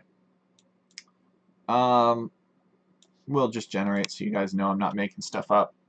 But you saw it on the spreadsheet yourselves. Yeah, there it is. Same rock style thing. But technically, yes, you could wall across this now. But that's okay. That is okay, because it's still dedication. It's still like, you're still close to your opponent. It's still taking up your headspace. There's still better walling opportunities here. So I don't think folks are going to wall back here. This just keeps folks from being greedy about booming back here. But we'll see. We'll see. We'll get feedback on it. We'll test it. All right, anything else that we want to add back here for decoration? We could add all kinds of stuff. We could add some fern patches. We could add some grass. So I think that we're going to do two things. We're going to find the fern patch. DLC fern patch, and we're going to place that on leaves. It's the first thing that we're going to do. So we will create object. We'll just do this one. We will create object DLC fern patch. And there's no need for a second object here because leaves is a legal terrain to place a fern patch on. So we'll place it on leaves, and it's DLC fern patch as far as I... okay, we need an underscore between the fern and the patch. So be it. I'm glad I checked. Temp min distance group placement of 6. So we'll just sprinkle some fern patches on these leaves.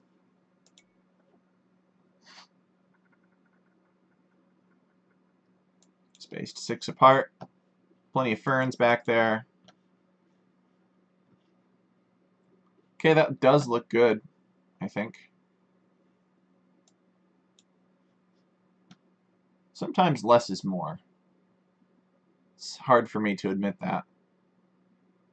But you build in all of this extra complexity, and sometimes it doesn't do you much. Just as much as it would if you just had it random, you know?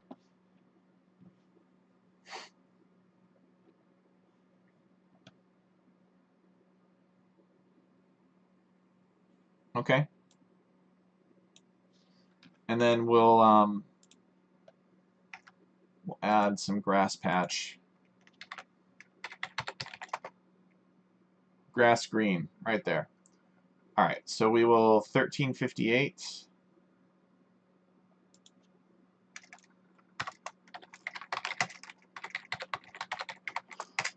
1358, and we'll basically copy what we did for the fern patch.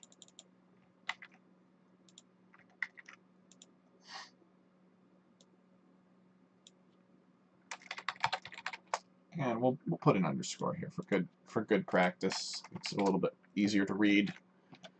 And instead of placing it on leaves, we're going to place it on grass. Now, if we just did this generation, let me just show you. We could be getting grass patches showing up under players' town centers. Incidentally enough, where are our grass patches? I'm not seeing them. Is this them? It's hard for me to tell. This has got to be them. Showing up under players' town centers. Let me... Trying to place on grass. Let me comment that out and see what the difference is. So I think that this object right here is the grass patch. So let's see if we get a reduction in the number of those. Not really.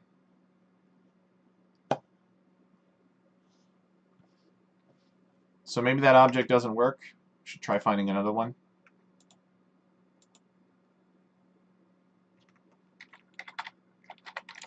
So let's keep searching. All right, grass patch green 301. That's what I'm thinking of. Let's give that a try. I've got a good feeling about that. 301. Okay.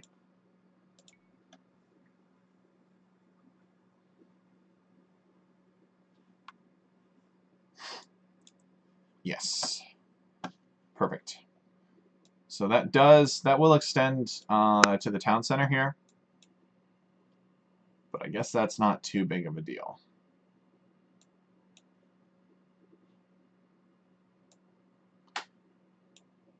Could always try to get it to avoid the town center, but I don't think it's a big enough deal to worry about it for now. Got plenty of stuff going on in our meadow back here. We're going to start adding real resources back here.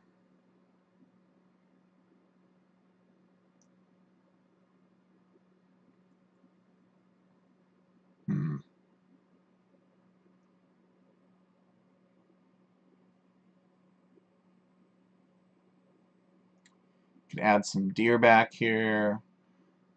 Could add some forage bushes back here. You never really know what you're going to get.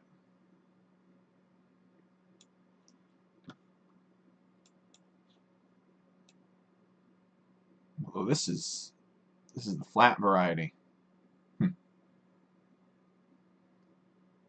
Okay, well, let's continue. So we got most of the decoration down. I think, you could always go in and add some other things if you want to. It's a lot of fun. There's all kinds of like plants. If you look up plant, see like plants, plant, or DLC rock jungle. You may not want that unless you did a jungle themed one.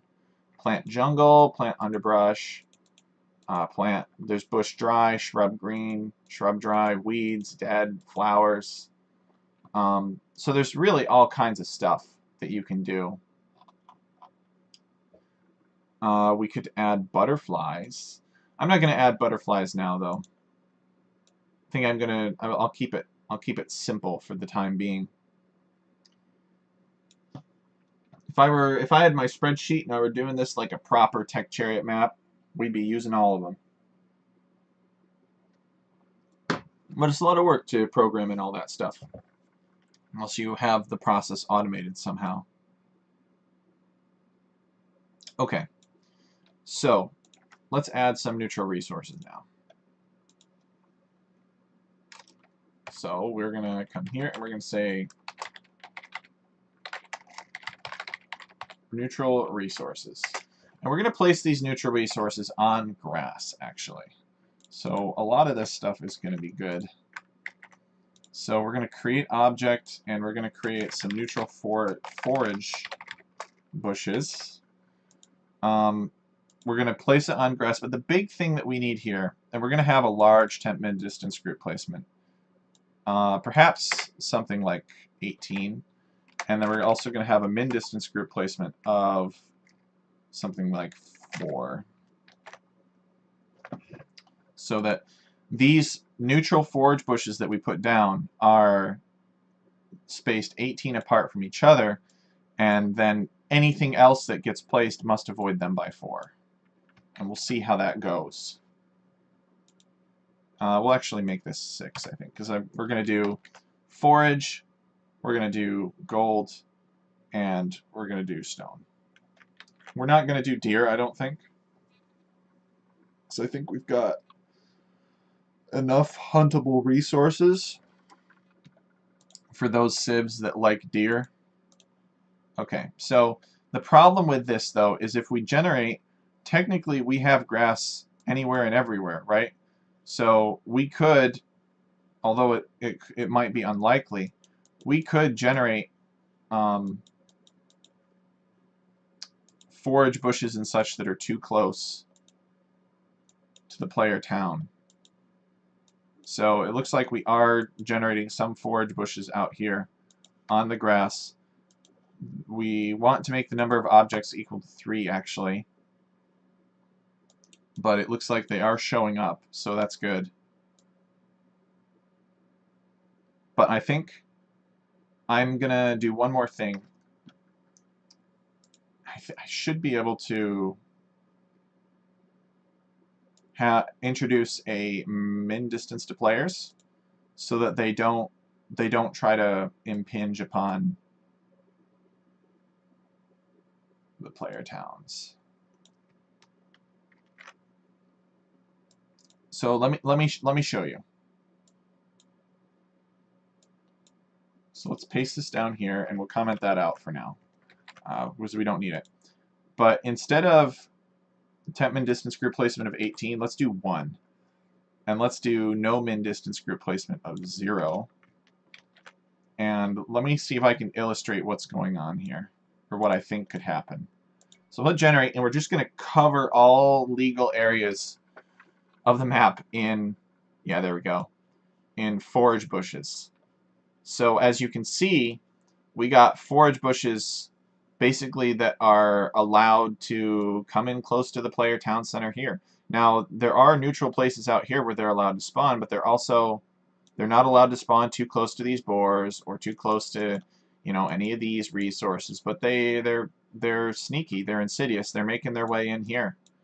And so these are all technically legal locations, and it is possible that we could get a neutral forage bush to spawn too close to the player town centers.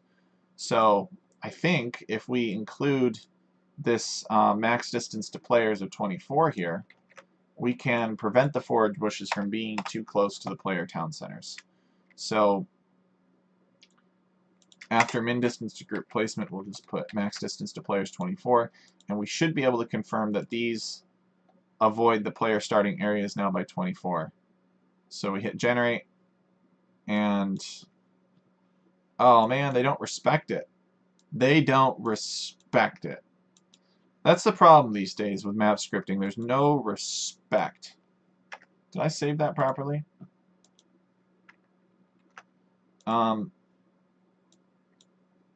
well, let me try changing this to min to make sure that I didn't get that confused somehow. Okay. Hit generate here.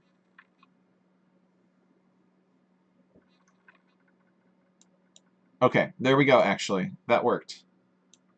So this is making sure that these forage bushes, so I just need to use min distance to players. Do not get too close to the players. And the terminology for this min and max distance to players is totally mixed up.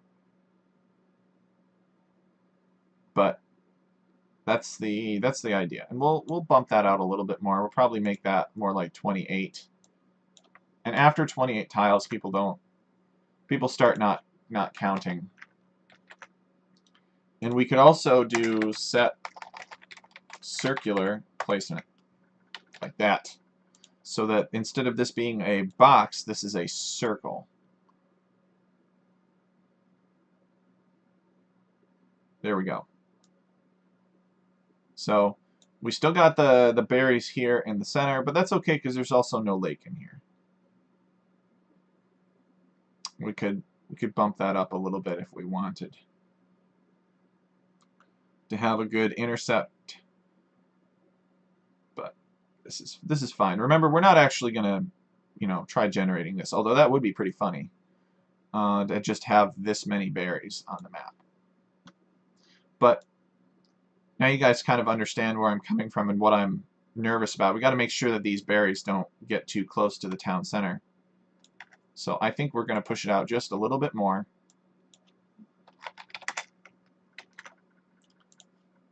And then we'll actually make it what we want. Yeah, that's good. That's good. Berries are all relegated to the corners of the map, which is what we want. Oh, relics. We want relics too. We should do the relics first, actually.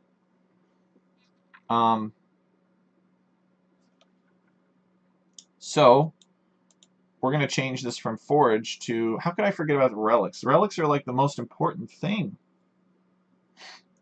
What do we want to do for relics on this map? I guess the relics should probably just be randomly distributed. Oh, the relics are like the most important thing, though. Alright. So we'll create object, and we'll do relic. And these relics are going to be 32 away from the players. I think that's fine. Temp min distance group placement is going to be let's do like 24. Min distance group placement is going to be 2. So things could be close to relics, and that would be fine. Set circular placement. All right, that's fine. So generate the relics. So we're not going to have all these berries anymore, but we'll have plenty of relics scattered across the map. Yeah, whatever. Whatever. It's fine. So let's see. For 8 players, we got 1, 2, 3, 4, 8. We basically have 4 in every corner.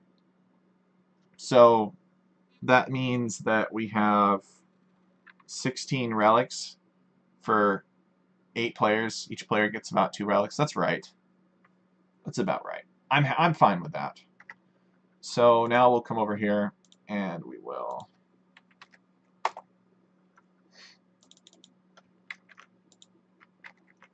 create object forage. I can't believe I almost forgot the relic. Relics are like the first thing that I do. Okay. And we'll have a distance of maybe 18 between these. Bird fan says 1 relic only with relic victory enabled. Now that would be some fun stuff. Min distance group placement is going to be 6 for this. Set circular placement, 32 is fine. And basically we're going to do this twice more, but we're going to have gold, and we're going to have stone. They're going to have the same properties. And only these are all going to be groups of 2. So let's see here. Yeah, I guess we'll just put number of objects. Number of objects 2. Copy that. Number of objects 2. And number of objects 2.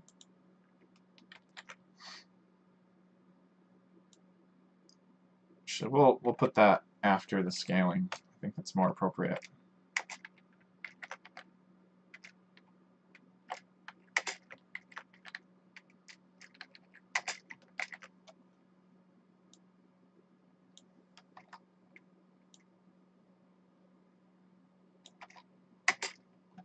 Okay. So that's good. Now we need to set type grouping. Set type grouping. Set type grouping. And set type grouping. Again, they're all going to be placed on grass, which I think is the only terrain that it can really be placed on. So I don't know how necessary or important that is, but we'll keep it. It's not really doing much, and this is a relatively small script anyway. Okay, and we'll hit generate, and we'll take a look, and we'll see how those neutral resources are. Some gold, some stone, some more stone, some more stone, gold, stone. Seems like plenty of stone back here. Gold.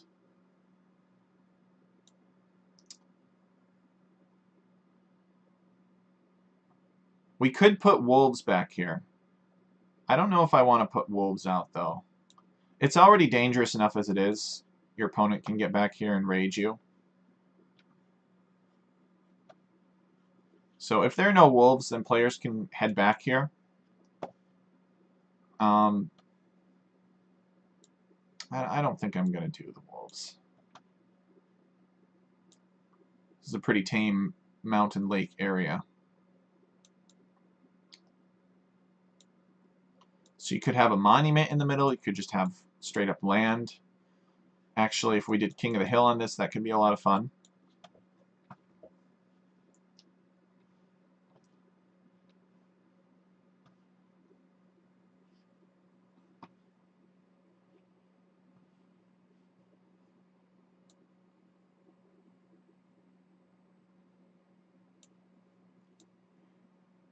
Yeah, so with that, I think we've got a finished map here. We're just after 2 p.m. on Sunday, the 18th of December. This has been the 14th episode of ScriptChat. It's hard to believe I've done 14 of these already. But this is a playable map, you guys, as far as I'm concerned. So I will upload this to the GitHub repository, and that'll notify our streamers that it's up there. And hopefully somebody will want to try it out on stream, generate some feedback on it, let us know what to do. But this was scripted with entirely traditional methods. We didn't use any fancy tech tools or anything like that. It's a lot of... Nope. Thank you for reminding me, though.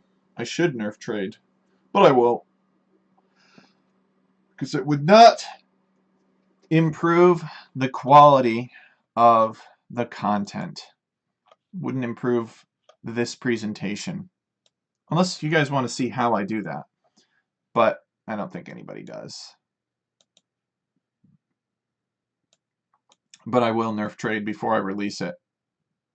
But I will do that off camera. It won't take much. I gotta go dig up the lines of code. Bird fan. No nerf. Bird fan dislikes the nerf. Thank you for reminding me. So, I'm proud of this map, actually. It's you know, it's not terribly fancy. It's kind of a simple concept. But it's pretty. I think it could be fun to play. Like, could you imagine a monument spawning in the center here? That would be a lot of fun. So we'll try it out sometime. But thank you everybody for watching. And I can sign off now. I'm free. Gonna go maybe play some more Age of Empires.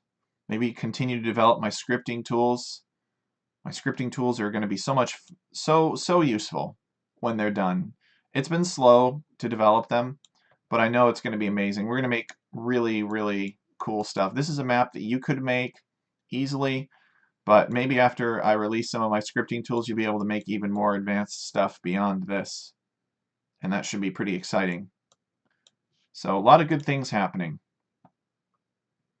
I really appreciate you guys being here to share in the adventure with me.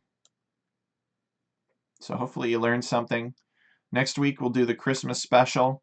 Not exactly sure what the Christmas special would be. So if you guys have any ideas about what you want to see for the Christmas special, let me know. I'll actually post and remind people to give me some ideas. But thank you guys so much for being here, and I will release this map soon. Love you all, and happy scripting. I'll see you next time.